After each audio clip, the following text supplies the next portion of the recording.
Hello बच्चों, let's see this question. The formula of dichloro बिस urea copper 2 is. देखिए, dichloro बिस urea copper 2 का इसमें से कौन सा फॉर्मूला सही है। हमारे पास चार प्रोबेबल फॉर्मूलाज गिवन है और हमसे पूछा जा रहा है कि सही कौन सा है, ये बताना है। ठीक है, चलिए इसको सॉल्व करते हैं बच्चों सबसे पहले, और ये देखते हैं कि इस क्वेश्चन को सॉल्व करने के लिए हमारे पास कौन से की कॉन्सेप्ट की जानकारी होनी चाहिए। देखिए, की कॉन्सेप्ट की अगर हम बात करें तो ये सवाल है बेसिकली आईयूपीएससी नोमेनक्लेचर का, है ना। और आईयूपीएससी नोमेनक्लेचर हमें किसकी पता होनी चाहिए इसको सॉल्व करने के लिए? कॉम्प्लेक्सेस की। ठीक है, या फिर आप उसको कोऑर्डिनेशन कंपाउंड भी कह सकते हैं। तो आईयूपीएससी नोमेनक्लेचर हमें उसका पता होना चाहिए। अब देखिए, हमारे पास जो नेमिंग है, नेमिंग क्या है बच्चों, उसको लिख लेते हैं एक बार। डाई क्लोरो, इससे ये सिग्निफाई हो रहा है कि दो क्लोरीन होंगे। उसके बाद है बिस और यूरिया। अब देखिए, ये बिस यूरिया का क्या मतलब हुआ।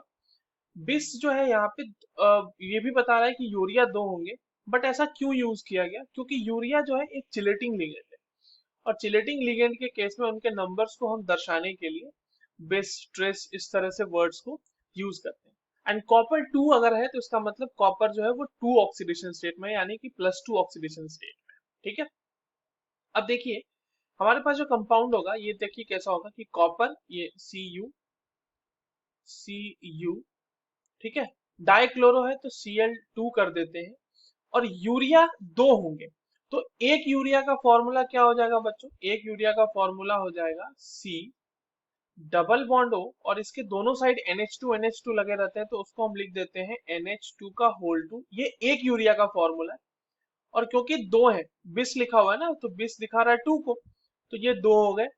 और ये फाइनली आपका कंपाउंड बंद हो जाएगा, बाहर कुछ नहीं आएगा, Cl Cl2 कुछ नहीं आएगा। क्यों?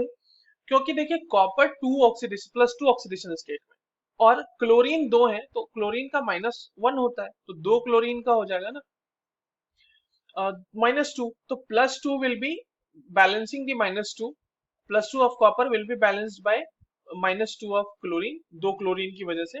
और यूरिया जो है वो एक न्यूट्रल लिगेंड है, तो यूरिया के ऊपर तो कोई चार्ज होगा ही नहीं, राइट। अच्छा, इसका स्ट्रक्चर अगर हम देखना चाहें तो बच्चों कैसा होगा इसका स्ट्रक्चर। देखिए, इसका स्ट्रक्चर जो होगा ना वो कुछ इस तरीके का दिख रहा होगा हमारे पास, जहाँ पे चिलेटिंग लिगेंड का मतलब मैं समझा देता हूँ कि जो मेटल के साथ ऐसे बॉन्डिंग करने के बाद जो है ना, वो एक रिंग की फॉर्मेशन करते हैं। तो ये हो जाएगा NH2 C double bond O, और यहाँ पे NH2। तो आपको दिख रहा होगा कि कॉपर और यूरिया के बीच एक रिंग की फॉर्मेशन होती हुई दिख रही है ना हमारे पास। ये हो जाएगा NH2। So this is the correct structure for this given compound. So the correct option, देखिए क्या है, मैंने आपको बताया ना पहले वाले में, देखिए Cl एक बाहर निकाल दिया आयोनाइजेबल, तो ये तो पॉसिबल ही नहीं है। तीसरे वाले में भी दो Cl2 निकाल दिए बाहर, पॉसिबल ही नहीं है। और दूसरे और चौथे में सिर्फ अंतर इतना है कि दूसरे वाले में दो यूरिया लिया गया है और चौथे वाले में एक ही यूरिया लिया गया। So the correct option will be option number 2। I hope you understood this well. All the very best.